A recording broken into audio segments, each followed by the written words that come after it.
Hey there, welcome to the Second Act Success podcast. I'm Shannon Russell. As a business coach helping women start and scale businesses, I created this podcast to give you the advice and inspiration you need so that you can start your second act and create a business and life you love. Let's dive in. If you've thought about changing careers and writing a book, this episode is for you. I sat down with Kay Paschal, author of Insert Giggle Giggle. Kay worked in the corporate world and then transitioned to open her own preschool. After 25 years of running that business, she retired and decided she was not done yet. Kay decided to write her first book all about parenting and what she learned in the business of running a preschool. Kay, welcome to Second Act Success. How are you doing? I'm doing great. Thank you so much. You had a career for 18 years in the corporate world and then shifted out of that. So let's talk about where your career began and walk through your whole journey.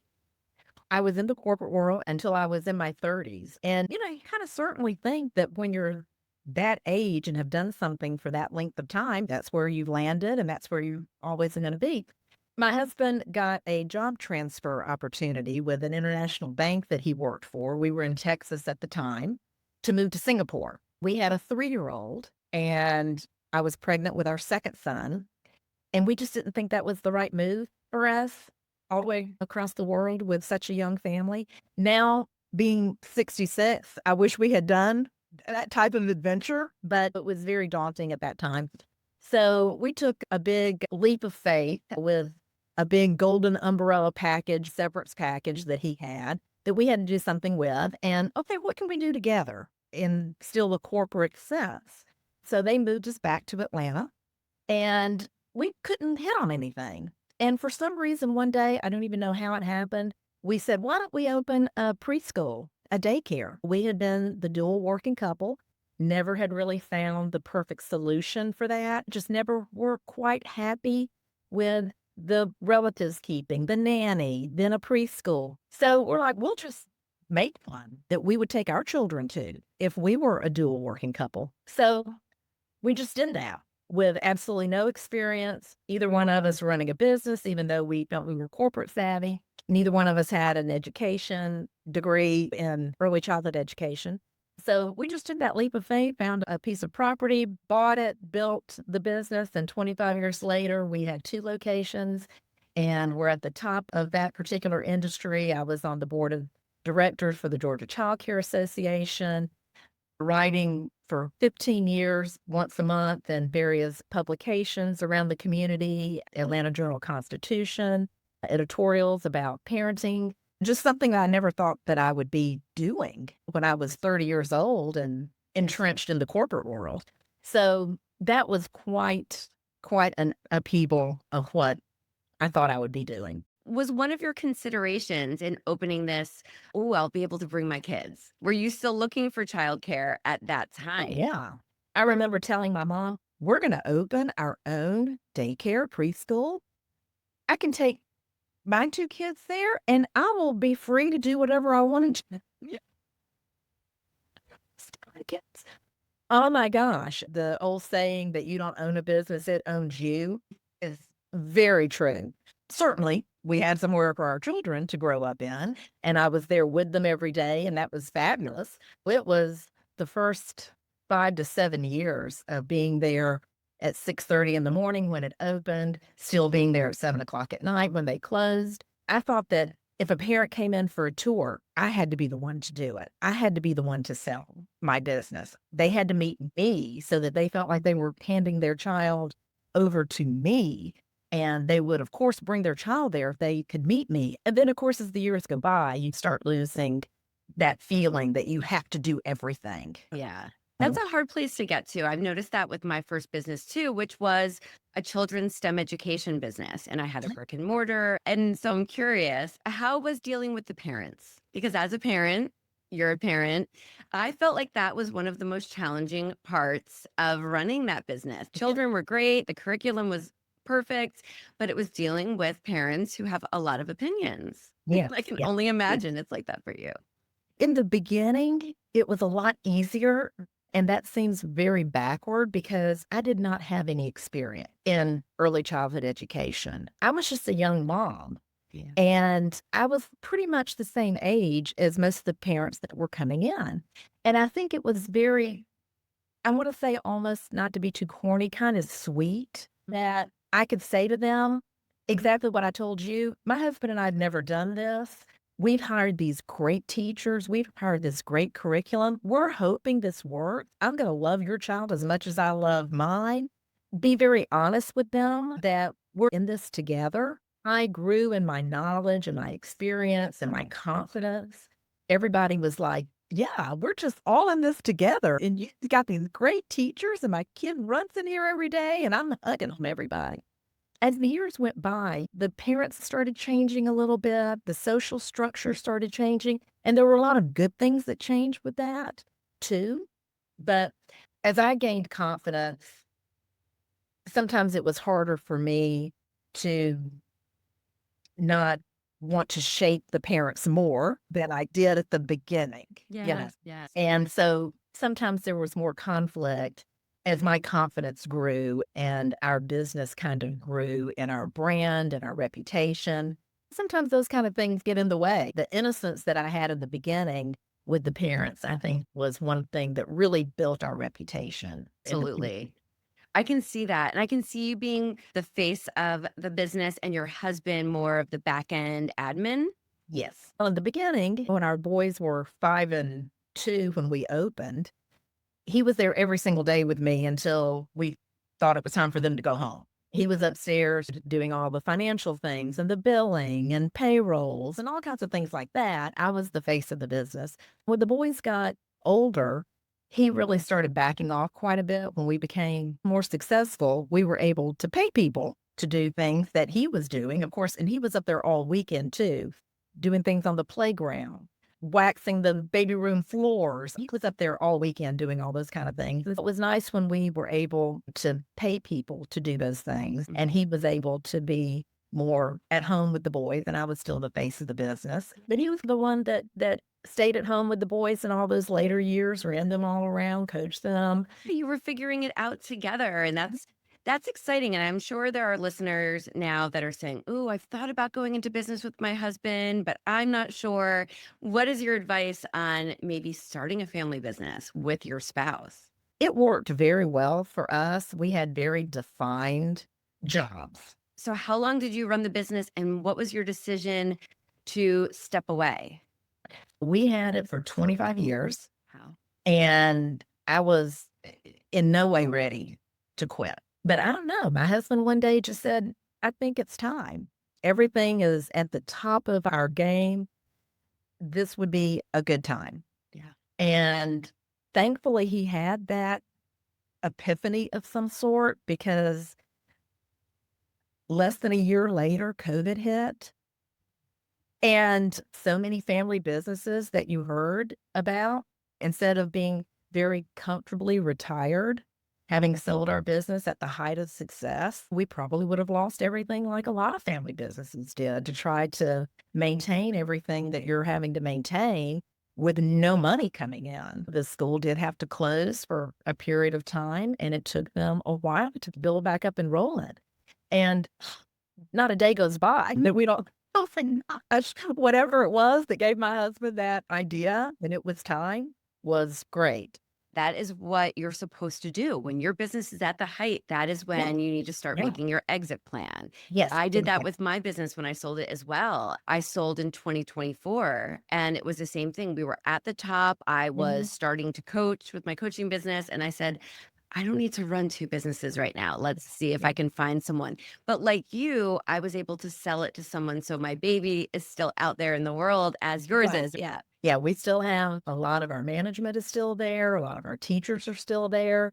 And it was hard when I had to confront those parents and say, we're selling because they thought everything that I had worked for, that they had heard in the community about our reputation, our brand was just going to collapse, and it didn't. And that's wonderful to leave something behind. One of my directors, that of course is a dear friend after all these years, She sent me a screenshot the other day of one of our preschoolers coming in and bringing their baby to our school. And it's just meant the world to me to have those kind of family connections that I've been a part of, and that families have built their lives together because they met at my preschool. It's beyond anything that I thought that I could have reached in the corporate world. Oh, you should be so proud, especially that it's a family business. You did it together Yeah. and you chose to step away together, and that is fantastic. What were your plans now that you didn't have to go to that preschool every day? I had a real period of, I don't want to say depression, but after the first month or two of, gosh, we got this influx of money. When you go and you do this and you do that, and I'm having lunch with all these girlfriends and I'm shopping and I'm doing all this fun stuff. And then all of a sudden you realize, okay, this is not sustainable. I've got to find something to do. And I didn't really know what that was. I would get dressed to go to the grocery store and to the bank. And I'm like, this used to be like my quick errands on my lunch hour. And now I'm making my whole plan for the day to do that. Yeah. And it was not good for me. So I read the book. COVID hit, everybody was at home, and I thought, I'm going to do a scrapbook of some of my articles that I had written every month for 15 years. And so I got out this big box of these articles, these little slim columns that I had written about various topics. Mhm. And I started reading them, and I'm like, what to say about this particular topic?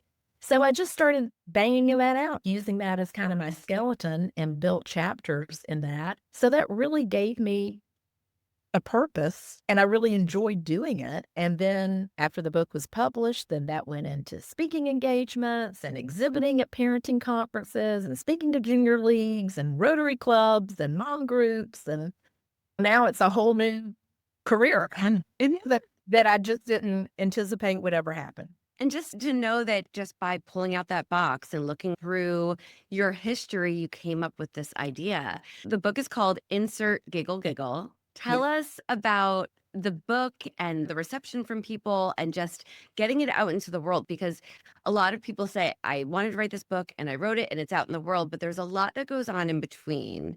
So what was your experience in taking those ideas and forming them into chapters and actually getting it out into the world? I know you've written a book, and I don't know which way you went, but I'm not very techno savvy at all. So I needed to have someone that was going to take my jumble of words that I thought sounded great Yeah. and make them into a sellable product. So I found an independent book publisher that I could send off my Word documents to, and they helped me whittle it down, edit it, and it really came together as a nice product. And then they were the ones that got it on Amazon, Barnes and Noble, got the ISBN number. They did the copyright. They did everything. And of course, that costs money to do that. If I knew now that once I got into the author world and people started telling me, oh, you could have done this, you could have done that. I didn't have those connections. I didn't know those people. I didn't belong to the certain associations that I belong to now. I do have a second book that I'm about ready to hand off to somebody to start helping me edit. And I might not have to do everything with this publisher that I did before. I might do some things myself or have connections where I can get something done a little cheaper. But I don't know. It was so easy to just hand this company my book and let them just do everything. That doesn't include any marketing. And Which is the hardest part, in my that's the opinion. hardest part. Yeah. Everything was just so joyful, writing the book, getting the feel from the editor that I had that she thought it would be very helpful to so many people, that it was very engaging and very conversational. And the book takes a lot of the topics that I had given advice over the years to thousands of parents. I put that in the book, but then I softened it with the realities of what it actually means to parent. All these things that I was wagging my finger at parents, and you need to do this and don't do that and blah, blah, blah, blah, blah. I wasn't always doing this stuff with my own two. It's just easy to give other people advice in any aspect of life. You can see what they're doing wrong, and then you justify you doing the same things or worse. So the book, that's where the giggle comes in, that I would give all this great advice and all this data and some experiences at the preschool. And then I would say, and then this is what I did with my two boys. You get to know Hayden and William really well in the book. I tell a lot of stories that piggyback off the advice I'm trying to give about how this worked with my two boys. And so I think that has resonated a lot with people that read the book, that I'm not judging. We all parent differently. Situations are so different in families. What somebody might see you do in isolation is not maybe the kind of parent you actually are. There's so many things I would tell my teachers so many times. Don't be so quick to tell a parent some problem today. You have no idea what's been going on with them all day long.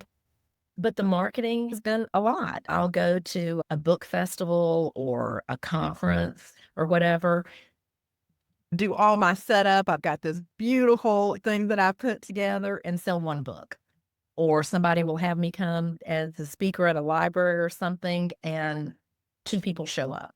Doing that, marketing a book, as you may know, it took a level of confidence that I really didn't know that I had, as well as a lack of a fear of humiliation that I didn't know I could endure.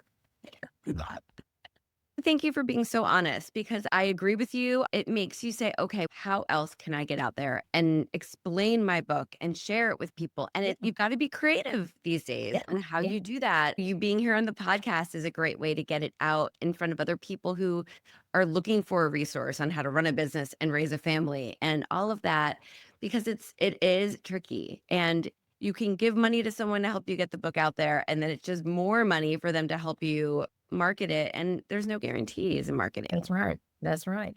I was very lucky. I sent in my book to Zibby Owens, her media company, and it got chosen as a finalist for the best book for parents.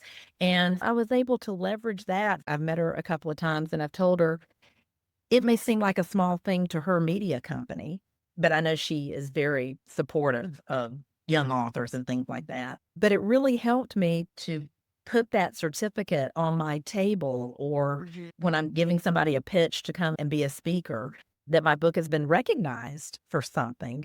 Well, that's nice. And of course, it obviously made me proud. You have to just pick every little thing that you can to help you promote your book when you're doing it on your own. Like I said, there's just nothing that I feel like I'm not wanting to do to get my book out there. Yes. This is all, I think, another step in another act in your life, and it's learning. For Yes. you to learn how to publish a book, I'm with you. We published around the same time, I think, and it's a learning process. You feel so accomplished, and you know when you hear the feedback, like from Zibby's company and other readers, that it is helping people. And so I Yes. always say it's out there. It's helping people learn. Or I was just at a library the other day that my son volunteers at, and he mentioned to someone that I had a book there.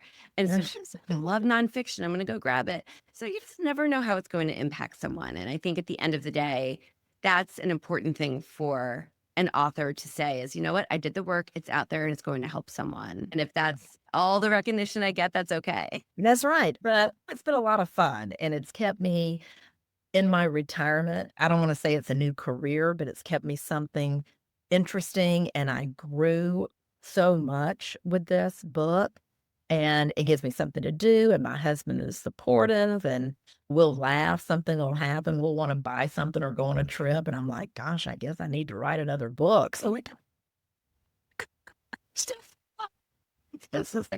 more money on another book. It's fun. It's fun. Well, what's your advice then? Because I think if someone's listening and they want to write a book, I'm quick to always say too, you're not going to make a lot of money off your book unless you're James Patterson or someone huge like that. What would you say to someone who's thinking about writing a book, maybe in retirement? Maybe they leave their job and they, like you, don't want to just go to the bank or the grocery store and have that be their excitement for the day. Would you advise someone else to take their experience and write about it? 100%. Like you just said, not only is it possible, I could give a couple of examples of people that are household names now that wanted to give up writing their book or marketing their book. And one little connection, one little something happens, and boom, there you are. And you never know when it might happen. Not only do you have the satisfaction and the time invested and just the purpose that you feel getting down something that you're passionate about, you never know where it's going to lead. And I would never, this is probably in 2 years, the 8th or ninth podcast I've been on. I would never have pictured myself doing that 4 or 5 years ago, or being standing up in front of an auditorium of people and talking and just having fun, just having those experiences. I never would have pictured that. So I think that if you aspire, if you have something that you'd like to write about, it's fun just to do it. Yeah. That's the first thing. It's fun just to do it. And then you never know where it might lead and all the growth opportunities that you have and just the confidence it builds. It's been wonderful for me, especially in retirement. Mhm. And you know what else I was just thinking as you were listing off those benefits? It's your legacy, especially with what you wrote and even with what I wrote. I wrote about my career transition and what I teach people to start over in their second act. Those are both legacies for both of us, Kay, because That's true. That's right? right. It's going to be like what we lived in our lives and the advice that we can give and how we can help others. And it's something for our kids to have. That's right. I That's think right. that's an incredible way to look at this too. It was really funny because all along writing the book, and I would put these stories in about people. And when it finally got edited and it was going to publication, I told him, I said, this is your last opportunity. I've told you now for a year and a half to read this, or I've told this story or whatever. It's about to go into print. So forever hold your peace. You don't want your employers or your friends or whatever to hear these stories about you growing up and some about you now. Let me know. Thankfully, they didn't ask me to cut out anything. But that is, it's funny, it is that legacy, and you feel like those stories are there. And sometimes when I go to different author events, and for you and I having a book like we have, there's that opportunity to speak at places. People that write books of fiction and things like that don't always have that opportunity. They just have a wonderful book that's entertaining for somebody, but there's not the opportunity for them to go and talk about topics like you and I can talk about at, like I said, all kinds of mom groups, conferences, parenting. There's a whole world out there I didn't even know existed. And it's also true that when we are asked to speak at these events, you do bring your book. So that is another opportunity to potentially sell your book too. And so, Right. you just have to be creative, like we've been saying, but it's something to definitely, if it's weighing on your heart, you need to try. You need to try to write it and see. Can you tell us anything about the book that you're writing now? Yes, I'm basing this book off, I guess there's probably about 55 episodes that I have on my podcast, Kay's Gigglecast. And it's just 10-minute little quick grabs of things that are just women related or kind of social or cultural or just things that women go through that aren't necessarily about parenting. Again, I've just expanded on those short little things that women can listen to as they're putting on their makeup or sitting in carpool, and they can turn on one quick one and listen to it real quick and be done with it. So I've expanded that into chapters. So it'll be more women-centered, not particularly parenting or mommy-centered. As we wrap up here, what advice do you have for someone who just wants to start something new? Maybe they're in corporate and they want to get into entrepreneurship or they want to write that book.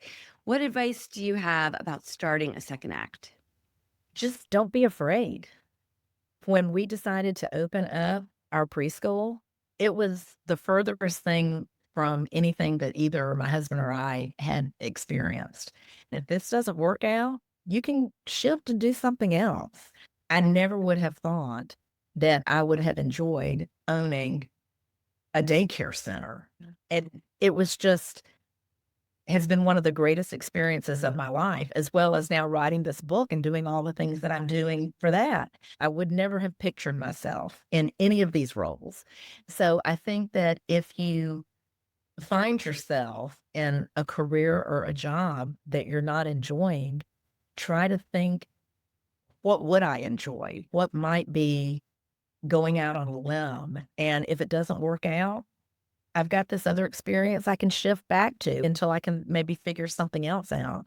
Because there's so many choices now in life. There's so many different ways that you can make a life that really wasn't available when I was a young adult. You went to college, you got a job, bam, that was it. There's just so many things that young people especially, and people that are in the middle of their career life can make a shift and do. You just have to do it. And hopefully you have support of other people that say, go for it and let's see what happens. And let me know if I can help you out. Find somebody that maybe has got experience in what you're trying to do and seek their advice, and then just jump off that cliff and do it. Great advice. So, how can everyone find you? Where is the best place for our listeners to go and connect with you? You can always follow me on Instagram. It's Insert Giggle Giggle. Thank you so much, Kay. I really want to thank you for sharing your experiences, all the amazing things that you've done over the course of your career and are continuing to do. And I'll link to everything in the show notes so everyone can connect with you. And just thank you for being here. Thank you so much for having me. It was a delight. And thank you for what you do, for what you put out to people. I know that it's very helpful as well for a lot of people to get into that second act success of their life. Oh, thank you. Thank you for joining me for another episode of the Second Act Success Podcast. If this episode has you thinking about starting a business or growing the one that you already have, I offer free Second Act strategy calls. This is where we map out what makes sense for your business and your life. You can book yours now at secondactsuccess.co/strategy or grab the link in the show notes below. As always, thank you for being here. Until next time, I'm your host, Shannon Russell, wishing you the best day ahead as you plan your second act. I'll see you on the next episode.